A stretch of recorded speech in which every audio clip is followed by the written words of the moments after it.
Prior to my retirement, we hosted one of our veterans who was in the Iraqi war, who had lost 3 of his limbs, and he was a keynote speaker. And after he finished speaking, many came up to him and congratulated him and thanked him for his service. And this was his comment: "Don't thank me for my service, I'm indifferent about that, but thank me for my sacrifice." Sacrifice is a peculiar element, and unlike just the virtues, it's a spiritual value that people embrace.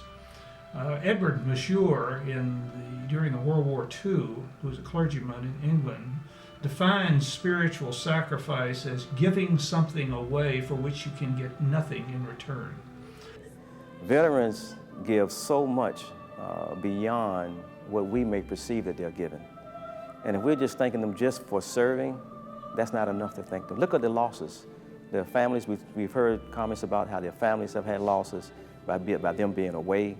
And again, they've lost not just things emotionally, but he was speaking not just about the limbs he had lost, but also the trauma that had caused him to himself and his family. So that's a sacrifice. A lot of veterans are still processing what war is like or what the deployment was like. And I think a lot of times worshiping communities, in their zeal to try to help them, want to understand. And a lot of times worshiping communities are not going to be able to understand this indescribable thing that we call war. The experience of war is profound. That those experiences are unique to those soldiers, and the younger they are, the more profound they are. And those communities which sent these young men and women, and middle-aged men and women as well, to war, need to receive them back again and listen to them, There's a conversation that begs to be had. What did you do in the armed forces? Where did you serve? What did you experience? What did you see? Just having that conversation helps us in the faith community to recognize what they did.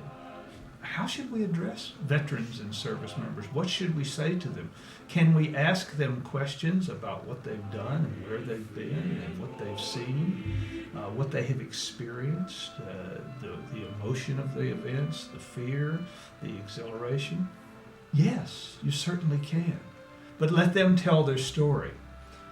One of the best things you can say, though, to a veteran or a service member to start the conversation is, "Welcome home. We're glad you're back."